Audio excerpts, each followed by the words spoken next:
Hello students, CDP की कक्षा में आपका एक बार फिर से स्वागत है।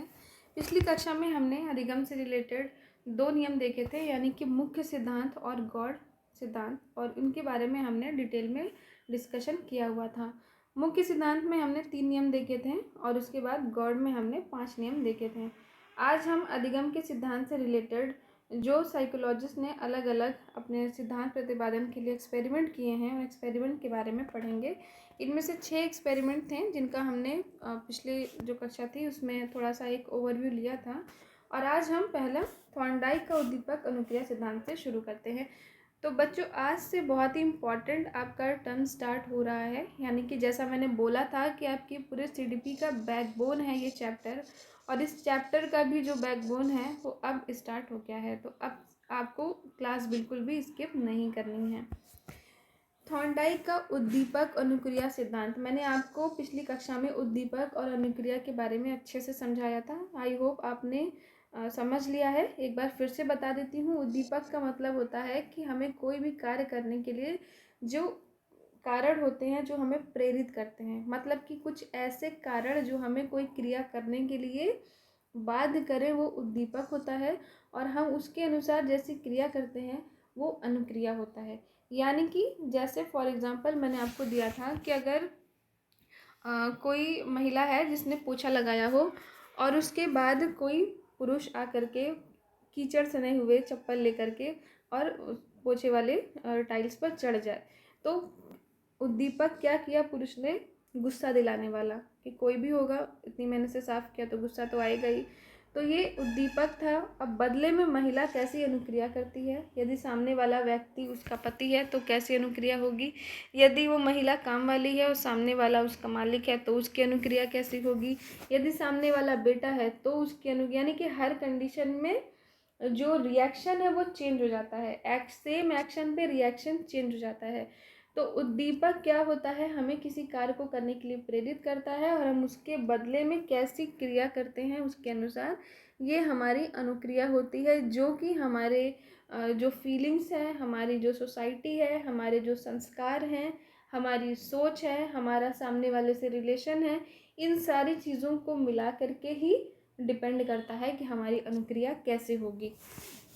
तो थॉर्नडाइक ने भी कुछ ऐसा उद्दीपक अनुक्रिया का सिद्धांत दिया है। अब इसके बारे में देखते हैं। एडवर्ड एल थॉर्नडाइक ने अपनी पुस्तक एनिमल इंटेलिजेंसी, पुस्तक का नाम भी याद रखिएगा, पूछ सकता है एमसीक्यू में, यानी मल्टीपल चॉइस क्वेश्चन में, कि एनिमल इंटेलिजेंसी बुक किसने लिखी है? तो ये थॉर्नडाइक ने लिखी थी 1898 में। संबंधवाद का प्रतिपादन किया था। इस बुक में उन्होंने क्या? संबंधवाद, यानी उद्दीपक और अनुक्रिया के बीच में जो संबंध है उसके बारे में इन्होंने इसमें बताया है। अधिगम मनोविज्ञान के क्षेत्र में संबंधवाद से अभिप्राय है उद्दीपक के साथ क्रिया का अनुबंध बनाना, यानी कैसे उद्दीपक के साथ कैसी क्रिया होगी।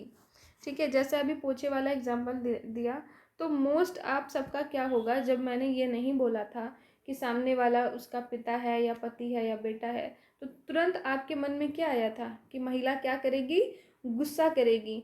तो जो मेजॉरिटी के लोग जैसा रिएक्शन करते हैं उसी के बेस पे क्या किया जाता है? संबंध स्थापित किया जाता है उद्दीपक का क्रिया के साथ। जैसे कि आपकी कोई तारीफ करेगा तो आप खुश होगे, कोई आपकी इंसल्ट करता है तो आपको बुरा लगेगा। तो ये जो मेजॉरिटी वाले जो फीलिंग्स होते हैं इनको ही क्या किया जाता है? इनके बीच में संबंध स्थापित किया जाता है। यही आपका उद्दीपक के साथ क्रिया का अनुबंध है। इसे उद्दीपक अनुक्रिया सिद्धांत के नाम से जाना जाता है। अब इसके बारे में भी सिद्धांत को निम्नलिखित नामों से जाना जाता है: साहचर्य का सिद्धांत, प्रयत्न और भूल का सिद्धांत, प्रयास एवं त्रुटि का सिद्धांत, अणुवादी सिद्धांत, संबंधवाद का सिद्धांत, सीखने का संबंध सिद्धांत। यानी थॉर्नडाइक ने जो इससे रिलेटेड सिद्धांत दिए थे वो इन 5 नामों से और जाने जाते हैं, जो कि ट्रायल एंड एरर थ्योरी यानी कि प्रयत्न और भूल का सिद्धांत के नाम से सबसे ज़्यादा फेमस है। ये सिद्धांत छोटे बच्चों के लिए अधिक उपयोगी है। इस सिद्धांत के अनुसार सीखने की प्रक्रिया के दौरान व्यक्ति के सामने एक विशेष स्थिति या उद्दीपक, स्टिमुलस या कैटलिस्ट होता है जो उसे विशेष प्रकार की अनुक्रिया करने के लिए प्रेरित करता है। जैसा कि मैंने बताया, यानी कि कोई कारण होता है, कोई परिस्थिति होती है जो हमें एक विशेष प्रकार की अनुक्रिया करने के लिए प्रेरित करती है। प्रत्येक अनुक्रिया या प्रतिक्रिया के पीछे कोई ना कोई उद्दीपक अवश्य होता है। यानी कि कोई व्यक्ति गुस्सा कर रहा है तो ऐसे ही नहीं कर रहा होगा, उसका कोई ना कोई या तो बाहरी कारण हो या उसका अपना आंतरिक कारण हो। यानी कि व्यक्ति या तो परेशान है या तो बीमार है, दो में से एक कारण होगा। ठीक है, तो कोई ना कोई कारण दुनिया में, जो भी फिजिक्स भी कहता है कि दुनिया में जो भी होता है हर घटना के पीछे कारण होता है, और साइकोलॉजी भी यही चीज़ कहती है कि जो भी कोई आप प्रतिक्रिया कर रहे हो, तो प्रतिक्रिया शब्द में ही छिपा है ना। प्रति का मतलब किसी चीज़ के बदले क्रिया करना। ठीक है, तो रिएक्शन आप कब करोगे? ऑफ कोर्स एक्शन के बदले ही रिएक्शन होता है। तो प्रत्येक अनुक्रिया या प्रतिक्रिया के पीछे कोई ना कोई उद्दीपक होता है। इस प्रकार का एक उद्दीपक का विशेष अनुक्रिया से संबंध स्थापित हो जाता है, जिसे उद्दीपक अनुक्रिया संबंध कहते हैं। यानी कि एक उद्दीपक के साथ एक अनुक्रिया होगी, यही उनके बीच का संबंध है। जैसे तारीफ, तो तारीफ के साथ तारीफ उद्दीपक है, इसके बदले अनुक्रिया क्या होगी? खुश होना। ठीक है, इसी तरह से आपका इंसल्ट है या बेइज्जती है, इसके बदले में क्या होगी? दुख होना। तो हर उद्दीपक के साथ एक अनुक्रिया जुड़ी होती है। इसी को क्या कहते हैं? उद्दीपक अनुक्रिया संबंध कहते हैं। दो या दो से अधिक अनुभवों से संबंध स्थापित हो जाने के कारण इसे सहचर सिद्धांत के नाम से जाना जाता है। यानी कि इसमें दो चीज़ें जुड़ी हुई हैं, इसीलिए इसको सहचर सिद्धांत भी कहते हैं। ये संबंध इतना प्रबल होता है कि भविष्य में जब कभी उद्दीपन की पुनरावृत्ति होती है तो प्राणी उसी प्रकार की अनुक्रिया या व्यवहार करेगा जैसा उसने पहले किया था। फॉर एग्जाम्पल, कोई व्यक्ति है जो आपको हमेशा इंसल्ट करता है, हमेशा आपके बारे में बुरा बोलता है, आपकी चुगली करता है या आपके मुंह पर आपको गलत बोलता है। तो उसने एक बार किया, दो बार किया, तीन बार किया, तो कुछ समय बाद ना वो आपको कुछ नहीं भी बोलेगा, लेकिन फिर आप उस व्यक्ति का चेहरा देखते ही क्या हो जाओगे? आप उस व्यक्ति का चेहरा देखते ही आपको गुस्सा आने लगेगा, क्योंकि जो संबंध है वो आपके मन में स्थापित हो चुका है कि ये व्यक्ति मेरे लिए सही नहीं सोचता है। ठीक है, तो यही चीज़ बोली गई है कि भविष्य में भी जब भी आप उस उद्दीपन को देखोगे, उसकी पुनरावृत्ति होगी, यानी फिर से वो उद्दीपन आपके सामने आएगा, तो आप उसी प्रकार की अनुक्रिया करोगे, उसी प्रकार का व्यवहार करोगे जैसा आपने क्या किया था? पहले किया था। इस प्रकार बने प्रगाढ़ संबंध को संबंधवाद भी कहा जाता है। इसी तरह के संबंध को क्या कहते हैं? संबंधवाद कहा जाता है। अब जैसे फॉर एग्जांपल, बहुत ही कॉमन एग्जांपल मैं आपको पति पत्नी का दे रही हूँ। एक समय के बाद क्या होता है कि लोग कहते हैं, आपने अपने घर में भी देखा होगा या बाहर में भी देखा होगा, एक समय के बाद लोग कहते हैं कि भाई ये दोनों बैठेंगे तो बैठते ही इनके बीच बात करने का मतलब ही क्या है? लड़ाई होना। यानी ये बैठते ही क्या करने लगेंगे?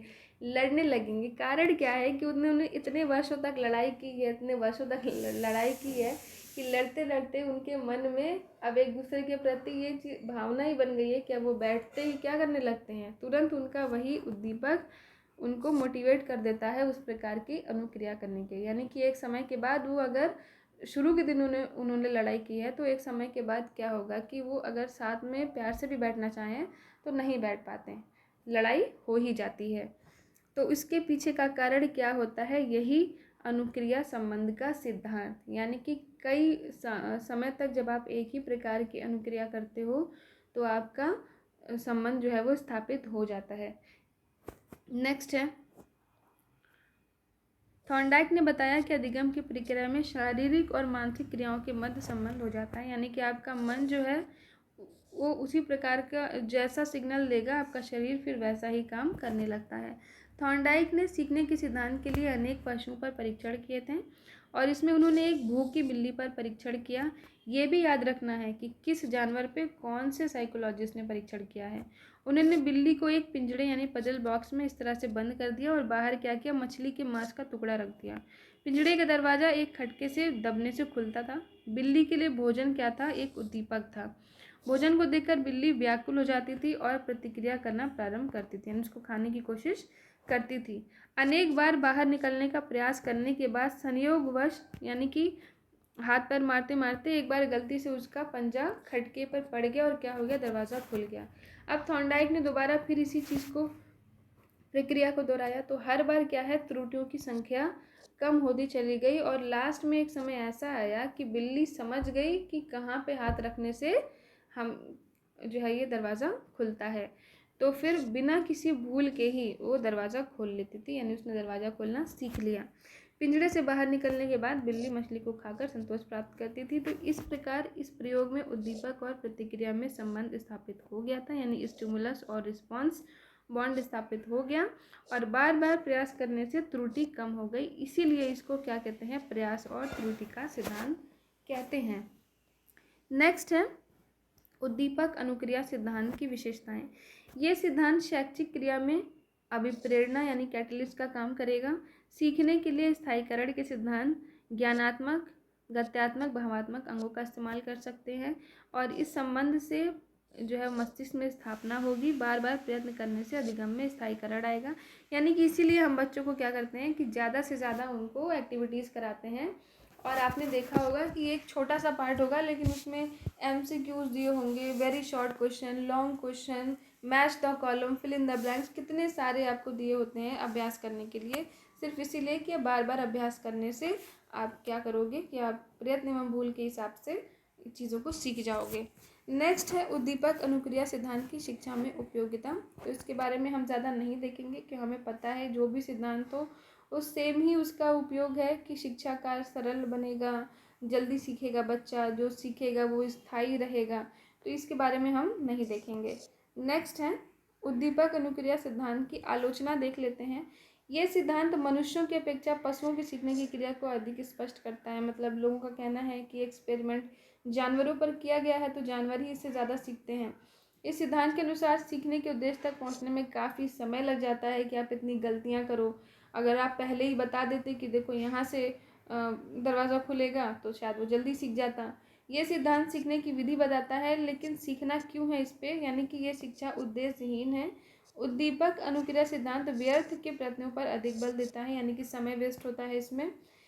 सिद्धांत मानव विवेक और चिंतन की अवहेलना करते हुए रटने की क्रिया पर बल देता है। यह सिद्धांत सीखने में यांत्रिकता लाता है जो कि अधिगम के स्थायीकरण के लिए सहायक नहीं है। तो ये कुछ आलोचना थी जो कि आप लॉन्ग आंसर क्वेश्चन में लिखने के लिए यूज कर सकते हो।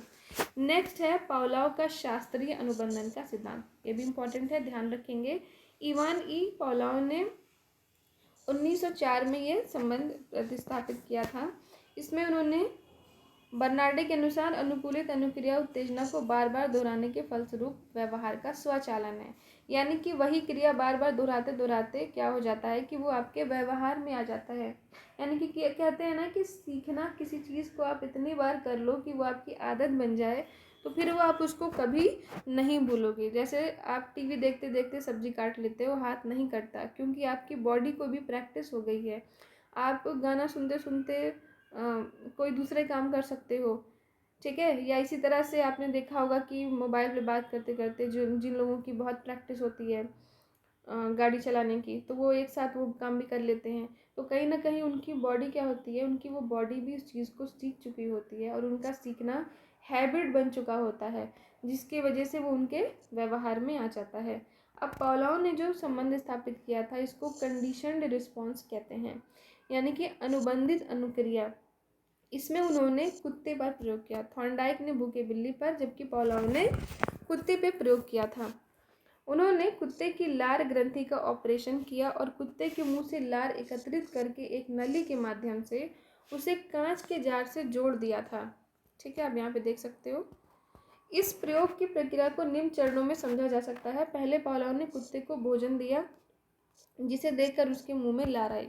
उन्होंने बताया कि भूखे कुत्ते के मुंह में भोजन देखकर लार आना तो स्वाभाविक क्रिया है। स्वाभाविक क्रिया को सहज क्रिया भी कह सकते हैं, यानी कि नेचुरल बात है। भाई भूख है, लगी है, सामने खाना रखा है तो लार तो आएगी ही। ये क्रिया उद्दीपक के उपस्थित होने पर होती है। मतलब लार का आना बायोलॉजी में अगर देखो तो भोजन को पचाने के लिए सहायक जो है वो ग्रंथियाँ लार का उत्पादन करती हैं जिससे कि हमारा खाना आसानी से पच जाए, ये कारण होता है। लेकिन नेचुरली हम अपनी भाषा में क्या देखते हैं कि या तो हम भूखे हों या तो सामने खाना टेस्टी हो तो हमारे मुंह में लार आ जाती है। भोजन एक प्राकृतिक उद्दीपक है जिसको देखकर लार टपकना स्वाभाविक क्रिया है। दूसरे चरण में पावलोव ने क्या किया, कुत्ते को घंटी बजाकर भोजन दिया। भोजन को देखकर कुत्ते के मुंह में लार का स्त्राव हुआ, ठीक है। और तीसरे बार में उन्होंने इस प्रयोग को बार बार दोहराते दोहराते फिर उन्होंने क्या देखा कि खाना नहीं भी रखा लेकिन केवल घंटी बजाई तो कुत्ते के मुंह में क्या हो गई, लार आ गई। क्योंकि उसको पता था कि जब घंटी बजती है तो खाना मिलता है। तो स्टार्टिंग में क्या किया, घंटी बजाई, साथ में खाना दिया। लेकिन ऐसा करते करते लास्ट में उन्होंने क्या किया कि केवल घंटी बजाई, खाना नहीं रखा, लेकिन फिर भी कुत्ते के मुंह में क्या है, लार आने लगी। अब इससे उन्होंने क्या निष्कर्ष निकाला, उन्होंने देखा उपयुक्त प्रयोग में अस्वाभाविक या कृत्रिम उद्दीपक से स्वाभाविक प्रतिक्रिया ही अनुकूलित अनुक्रिया सिद्धांत है। यानी कि घंटी क्या था, कृत्रिम आर्टिफिशियल उद्दीपक था, जबकि खाना कैसा था, वो नेचुरल उद्दीपक था। तो वो कृत्रिम उद्दीपक से भी स्वाभाविक प्रतिक्रिया अनुकूलित हो गई, यानी संबंधित हो गई। जैसे मिठाई की दुकान को देखकर बच्चे के मुंह में लार टपकना। उपरोक्त प्रयोग में जो क्रिया है पहले स्वाभाविक उद्दीपक से हो रही थी, लेकिन उसी क्रिया को बार बार दोहराते दोहराते अब वो कृत्रिम उद्दीपक से भी होने लगी। इस प्रकार कहा जा सकता है कि दो उद्दीपकों को एक साथ प्रस्तुत करने पर कालांतर में नवीन उद्दीपक प्रभावशाली हो जाता है। जैसे छोटा बच्चा होता है तो हम उसे टॉफ़ी का लालच देते हैं, या फिर हम उसको गुड, वेरी गुड, स्टार, ये सारी चीज़ें करते करते करते, लेकिन एक एज के बाद यानी जब बच्चे बड़े हो जाते हैं तो आप देखते हो उनको फिर गुड, वेरी गुड नहीं दिया जाता, क्योंकि अब उनको उतने मोटिवेशन की ज़रूरत नहीं पड़ती है। ठीक है, तो यही सारी चीज़ें इसमें हैं। इसके बारे में, ये बालक जंगली जानवरों से भयभीत नहीं होता। व्यवहारवादी मनोविज्ञान रेनर और वॉटसन ने 11 माह के एल्बर्ट नाम के बच्चे पर भी ऐसा ही प्रयोग किया था। ये बालक जंगली जानवरों से भयभीत नहीं होता था, लेकिन जब वो एक दिन जानवर के साथ भयानक तेज ध्वनि निकाल ली गई तो फिर वो डर गया, और उसके बाद फिर वो हमेशा जब भी जानवरों को देखता तो वो डर जाता था। तो इस पूरी प्रक्रिया में तेज ध्वनि अनुबंध विहीन उत्तेजक हो गई, यानी कि आर्टिफिशियल क्या हो गई, तेज ध्वनि को क्या कर दिया हमने, आर्टिफिशियल अनुबंध बना दिया, स्टिमुलस बना दिया, और ये जानवर अनुक्रिया उद्दीपक है। इससे बालक का घबराना स्वतः प्रेरित होता है। जैसे फॉर एग्जांपल, आपको जैसे कोई बच्चा फेल हो गया और उसके पिताजी ने उसकी जम के पिटाई की, ठीक है, और बच्चा क्या हो गया, डर गया। तो अब उसके पिताजी ने उसकी पिटाई नहीं भी की, लेकिन वो फेल होते ही क्या हो जाएगा, वो पहले ही डर जाएगा कि अब मेरी पिटाई होने वाली है। तो उसको वो वैसे ही फीलिंग आएगी जैसा वो मार खाने पे हुई थी। यानी कि जो हमारा नेचुरल स्टिमुलस है उसके साथ जब हम आर्टिफिशियल यानी कृत्रिम स्टिमुलस लगाते हैं तो कुछ समय के बाद वो कृत्रिम वाले के साथ भी वैसी ही अनुक्रिया होती है जैसे कि नेचुरल वाले के साथ हुई थी। नेक्स्ट है, शास्त्रीय अनुबंध सिद्धांत को प्रभावित करने वाले कारक कौन से हैं। उद्दीपक की प्रभावशीलता, बौद्धिक क्षमता, समय अंतराल, क्रियाओं की पुनरावृत्ति, यानी कि कितना स्ट्रॉन्ग आपने उद्दीपक यूज़ किया है, बौद्धिक क्षमता कैसी है बच्चे की जो रिएक्ट कर रहा है, कितने समय अंतराल पर आपने उसको, वैसा नहीं कि अभी एक बार उस जानवर के साथ तेज ध्वनि बजाई फिर 1 साल बाद, तब तक तो वो भूल जाएगा। नेक्स्ट है, क्रियाओं की कितनी पुनरावृत्ति हुई है, यानी कितनी बार उस स्टिमुलस को रिपीट किया गया है। बाह्य व्यवधान यानी एक्सटर्नल बैरियर, बाहर से कोई सीखने की क्रिया में कोई व्यवधान तो नहीं आ रहा है। नेक्स्ट है भावनात्मक पुनर्बलन यानी कि इमोशनल रेनफोर्समेंट, यानी कि बच्चा कितना ज़्यादा चीज़ों को फील कर पा रहा है। तो ये सारी चीज़ें कुछ इसके कारक होते हैं। अब इसका शिक्षा में क्या उपयोग हो सकता है, आदत या स्वभाव का निर्माण करने में, ठीक है, सीखने की स्वाभाविक विधि में। जैसे हम बच्चों को क्या करते हैं, कई बारी समझाते हैं, कई बारी लालच देते हैं, कई बारी हम उनको डराते भी हैं। तो हर तरह से हम जो चीज़ें करते हैं जिससे कि बच्चे के अंदर ये डेवलप हो जाता है कि हाँ, अगर मैं अच्छा काम करूँगा तो हमारे टीचर हमें प्यार करेंगे, हमारी तारीफ़ करेंगे, अगर मैं बुरा काम करूँगा तो मुझे पनिशमेंट भी मिलेगी और या मुझसे नाराज़ हो सकते हैं। तो इस तरह से करते करते बच्चे में अच्छी आदतों का विकास हो जाता है। तो आदत या स्वभाव के निर्माण में सीखने की स्वाभाविक विधि है, यानी सीखने की जो क्षमता है, सीखने का जो रेशियो है वो बढ़ता है। भाषा का विकास होता है, सीखने के लिए प्रोत्साहन मिलता है, अभिवृद्धि का विकास होता है, मानसिक और संवेगात्मक अस्थिरता का उपचार होता है, गणित के शिक्षण में सहायक होता है क्योंकि गणित में अभ्यास का ज़्यादा रोल होता है, इसलिए सामाजिकरण में सहायक होता है। तो ये कुछ टर्म थे जो आपको जो लॉन्ग आंसर अगर लिखने वाले क्वेश्चन होंगे तो इनमें आपके लिए हेल्पफुल होंगे। नेक्स्ट है शास्त्रीय अनुबंध सिद्धांत की आलोचना। आप देख लीजिए, सिद्धांत मनुष्य को एक मशीन बनाकर चलता है, कल्पना, चिंतन और तर्क इसमें बिल्कुल भी सम्मिलित नहीं किए गए हैं। इसमें जटिल विचारों की व्याख्या करने में असफल रहा है। ये प्रयोग बालक और पशु पर ही किया गया है, जबकि बड़े लोगों पर इसका कोई प्रभाव, मतलब बड़े लोगों पे क्या इसका रिजल्ट होगा ये नहीं पता चलेगा। इस सिद्धांत में स्थायित्व का अभाव है। यदि बालक उत्तेजनाओं के संबंध को फलस्वरूप देखता है, अगर उसको शून्य कर दिया जाए तो सीखना भी संभव नहीं होगा, यानी कि हर बार उसको उद्दीपक चाहिए सीखने के लिए।